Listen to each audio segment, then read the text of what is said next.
Scientific technique से जानकारी नहीं रखता, उनको ऐसा लगता है। जबकि हालात ये हैं कि राजस्थान एफएसएल की डीएनए रिपोर्ट्स पूरे राष्ट्र के अंदर सबसे बेहतर मानी जाती हैं और हमारी तकनीक इतनी सुदृढ़ है कि बाकी स्टेट एफएसएल्स को हम लोग ट्रेनिंग देते हैं और मिनिस्ट्री ऑफ होम अफेयर के जो नॉर्म्स हैं उसी के अनुसार कार्य करते हैं। सो इस तरह के आरोप लगना, प्रत्यारोप लगना, ये एक सामान्य बात है। असली बात होती है कि हमारी रिपोर्ट्स के आधार पर जो सजाएं सुनाई जा रही है, माननीय न्यायालय का जो विश्वास है, उससे पता चलता है कि पीड़ित को न्याय किस तरीके से मिलता है। सर, एक जो धारा 107 है, एक चीज ऐड करूंगा, एफएसएल रिपोर्ट खाली यस नो में नहीं होती है। जो भी निष्कर्ष निकालते हैं उसको सपोर्ट करने के लिए कारण बताना पड़ता है, पूरा रिपोर्ट शामिल करना पड़ता है, इसलिए इतना आसानी से कोई गलत काम नहीं हो सकता। सर, धारा 107 है, इसके अंदर जो अपराधी है, अपराधी को जो संपत्ति का कुर्क करने का जो आपने बता रहे हो, तो इसके अंदर जो अपराधी है वो अपराधी कई परिस्थितियाँ ऐसी आती है, अपराधी अपने नाम से नहीं रखता और अपने परिजन या अन्य किसी के नाम से रखता है, उसमें क्या प्रावधान है? उसमें पूरा संभव है। जो आपको ये इतना प्रमाणित करना होता, फला आदमी ने वैध तरीके से, लीगल तरीके से संपत्ति को अर्जित नहीं किया। अब हम ये तो कहने की कोशिश करेंगे तो क्राइम से या क्राइम के एवज करने के एवज में जो सुपारी जो लोग लेने की बात करते हैं, ऐसा जो भी संपत्ति अर्जित करते हैं वो किसी के पास भी हो, उसको लिंक प्रूव करते हुए हम लोग कार्रवाई कर सकते हैं। लेकिन इसमें एक इश्यू है कि इसमें पुलिस अपने तरफ से पूरा सबूत के साथ कोर्ट में एप्लीकेशन दायर करती है, उसके बाद कोर्ट नोटिस जारी करके सामने वाले के पास जो भी जिसके खिलाफ कार्रवाई होती है उसकी बात सुनने के बाद कोर्ट अपने स्तर पर कार्रवाई करती है। राजस्थान के अंदर 1 साल हो गया इस नियम को लागू हुए और 1 साल के अंदर एक ही कार्रवाई हुई है पूरे प्रदेश के अंदर, जबकि 328 एप्लीकेशन एटलीस्ट इतना कार्रवाई एप्लीकेशन पेश हो गए, इसलिए 4 में स्पष्ट रूप से कार्रवाई कंप्लीट भी होगा। जो संपत्ति है, होटल जैसा संपत्ति की कुर्की हुई है, ऐसे जो और भी कोई इक्विपमेंट वगैरह सामग्री उसकी जब्ती हुई, उसकी नीलामी की कार्रवाई हुई, 4 में हुई। लेकिन जैसा आप जानते हैं कोई भी कानूनी प्रावधान नया आता है उसमें थोड़ा बहुत स्टेबलाइज होने में टाइम लगता है, शुरुआती जो चीज है। लेकिन पुलिस की तरफ से कार्रवाई 328 या उससे ज्यादा मामले में चालू कर दिया। सर, जयपुर शहर राजधानी है, इसके अंदर भूमाफियाओं ने बहुत से कब्जे कर रखे, उस मामले में क्या करेंगे?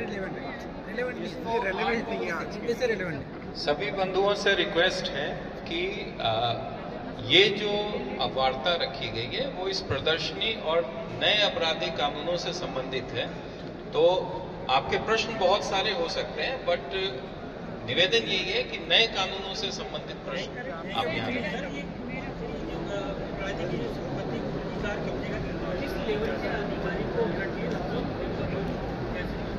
इसमें थानाधिकारी जो हैं वो सक्षम है। उसमें जो आपके पहले वालों का प्रश्न था, सिर्फ अपराधी के नाम से नहीं, उसके रिश्तेदार, उसके मित्र के नाम से भी यदि वो संपत्ति है तो वो कार्रवाई हो सकती है।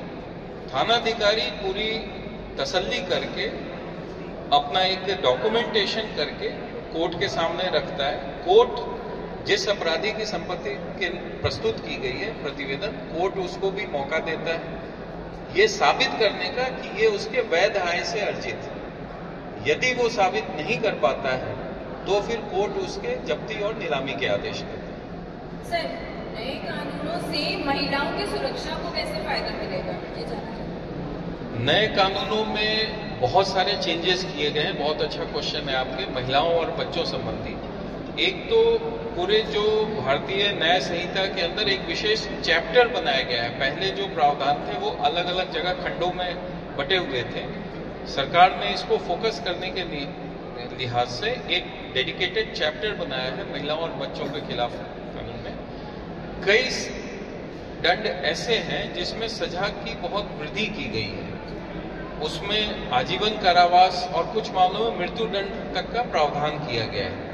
कुछ नए अपराध जोड़े गए, जैसे आपने अभी जो हमने कुछ विजुअल्स भी दिखाए थे, शादी के नाम पे, नौकरी के नाम पे, कोई अन्य लाभ दिलाने के नाम पे झांसा देकर के यदि कोई शोषण करता है तो उसके खिलाफ भी अब मुकदमा दर्ज होकर के और एक पृथक से पूरा खंड उसके लिए किया गया है। तो ज्यादातर जो जघन्य अपराध हैं उसमें या तो सजा की अभिवृद्धि की गई है और नए अपराधों को इसमें समय की डिमांड के हिसाब से इसको जोड़ा गया। Thank you sir.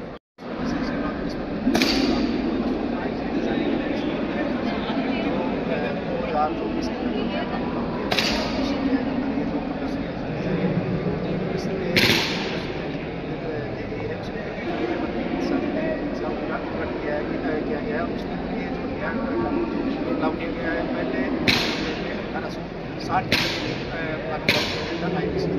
और अब 2024 के अंदर भारतीय धर्म संहिता की धारा के अंदर कर दिया गया है। और इसके अंदर ये नियम लागू किया गया है कि 2024 के अंदर नियम लागू किया गया है। इसके अंदर 3 साल के अंदर चाहे कितना बड़ा अपराधी हो, चाहे कितना संपर्क हो, उसको अंदर 3 साल के अंदर उसके जो भी है निस्तारण किया जाएगा उस फैसले का। और उसके अंदर जो अपराधी के अंदर जैसे मैंने अपनी डीजीपी साहब से डीजीपी साहब से साहब ये जो अपराधी होते हैं संगठन अपराधी होते हैं, ये अपने जो मुझे इकट्ठा करके और यार या अन्य जो सगे संबंधी हैं उनके नाम से करते थे। तो उसके अंदर एक प्रावधान किया गया है कि जो भी अपराधी है उसके जो परिजन है या उनके यार दोस्त है या उनकी संपत्ति है, जो संपत्तियाँ हैं उनकी एक तलाशी की जाएगी। उसके अंदर ये कहाँ से आएगी और कैसे आएगी, और जो भी अपराधी के पास भी ये संपत्ति हो जाएगी उसको गोपनीय की जाएगी। उसके अंदर दूसरा प्रावधान ये भी किया गया है कि बाल अपराधी है और बाल अपराधी को करके और उसके अंदर उनको बढ़ावा दे दिया जाता है। अपराधी बाल जो बालक होते हैं उनको जो बढ़ा के उनको दे दिया जाता है, जो उनको बढ़ाया जाएगा, जो उनको भी सजा का प्रावधान किया गया है।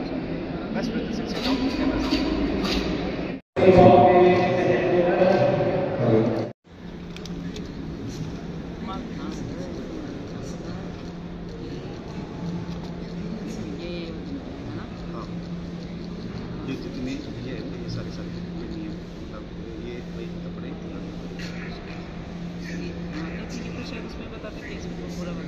वो बताते भाई जो नया कानून जो लागू किया है ना, उसका देश के अंदर जो पहले IPC की धारा थी, अब BMS की धारा उसके अंदर मैंने प्रश्न पूछा था 107 का मामला।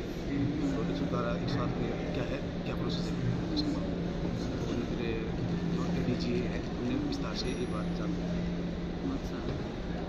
107 तारीख पहले पूरी मतलब चेंज कर दी गई। ये है ADG वो सामने जा रहे हैं ना, उनसे मैंने क्वेश्चन पूछा।